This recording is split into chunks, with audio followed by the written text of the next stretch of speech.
Hey everyone, so today is a beautiful day here in Toronto, and today is also the day we remember the Sharpville Massacre in 1976 in Soweto. I was a child when it happened, so I don't have many memories, but I do have vague memories of what happened. They used to show it on the news in Regis.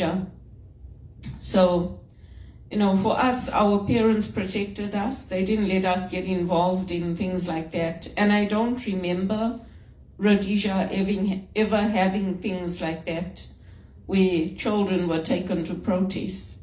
So we saw it on the news and we knew what was happening. But for me, I hated the police. I hated them. They used to walk past the shop. They used to see me and my sister. They used to tip their hat to me. I hated them, because they were so brutal, they were so evil to me. And even when my grandfather joined the civic police, I was very upset. And I used to tell him, don't go help them. And he used to just laugh. He used to say, no, I'm going to go help them. So I used to sit on his bed when he was getting ready, because he used to wear his blue police jumpsuit over his clothes. So he used to take out his baton, he used to take out his hat and that jumpsuit, and I used to watch him getting ready to go. And then I used to wave at him when we were coming home in the car. My mother used to say, there's Papa there. Because I used to get very nervous that he was going to help these police, because I used to see what they used to do to people. And even our Indian community, they used to come in the middle of the night, take them, beat them up. And you'd get a call saying, oh, Alex, can you come? They came and took so-and-so. And then my mom used to say to him, don't go now, go in the morning. You can't do anything now. So I have those memories. And he used to take me with him to show me what they used to do to our people. So, yeah, it's a sad day. It is a sad day. And unfortunately, those ravages of the apartheid system, the second-class education system, they still affect us today. You're still viewed as inferior because you came from Africa, you came from Zimbabwe, and you're living here. And you're not treated with the same respect, the same consideration. And it does bring back memories. I mean, I've watched a lot of documentaries over the years of what happened, what took place. And some of the people are saying the children didn't know. They just told them that they're going to go on a walk, and then the police were there and they started opening fire. And you can see the children running away. There's that famous photo that they've got of the man holding the child in his arms, and the journalist had taken that photo. But it's not pleasant. And even with the police here, I mean, in Canada, until people like me started speaking out and saying, come on, this is stupid, they carried on doing like what they were doing. They carried on supporting people who were protesting without masks. Meanwhile, those of us who were wearing masks and forced to get vaccines were being treated awfully. And the people who were breaking buildings and doing crime and all that, they were going about business as usual. Even with the cars that were being stolen. I mean, they would get to the port and say, oh, that stolen vehicle is there in that shipping container, but we can't do anything. I mean, that's the stupidity of what is happening in Canada. So, I never liked the police. They used to come to our shop. They used to tip their hat to me. I used to just look at them. And I used to stand in front of my dad and say, you can't take my dad.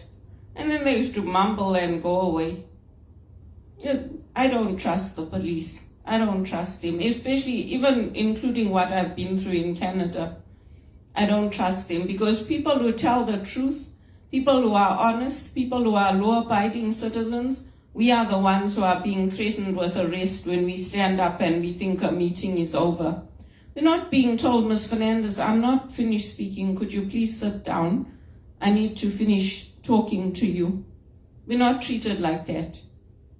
So I'm sorry, but I thought when I left Africa, I left all that behind, but it's worse here. It's worse here. And you just have to turn on the news and watch and listen and see what's happening. People having cars stolen from their driveway, people being held up, people are having petrol bombs thrown in through their windows, people being shot in their condominiums. It's happening here in Canada. It's happened to, I've seen things on the news where people have they've tried to answer the police back and the police have shot them. Even in the police stations, they ask a question and then when the black woman tries to answer, they hit her and she fell down and died. So I'm sorry, this is not a day of celebration. And for those who are in South Africa, you need to tell your children the truth, even in Zimbabwe.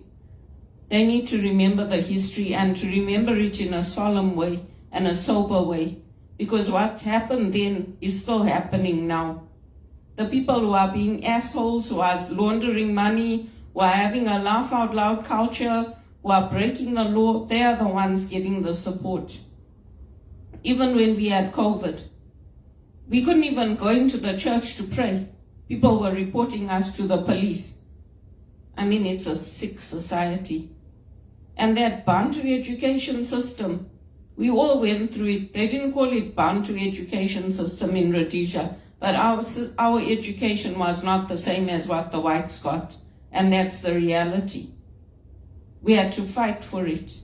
Here, my education is the same as anybody else. Whether it's white, Indian, colored, African, it's the same. And I've excelled and I've beaten them and they can't handle it. My scores were much better than other people at teleperformance. I did a fine job, a damn fine job in the banks. Wherever I worked, I excelled. So how come I can't get a job today? How come? It's a good question. People need to remember it. Wits didn't choose me to represent them in Toronto for nothing. And they're disgusted with how I'm being treated. Ramaphosa knows. You think he doesn't know? He knows what they do to me.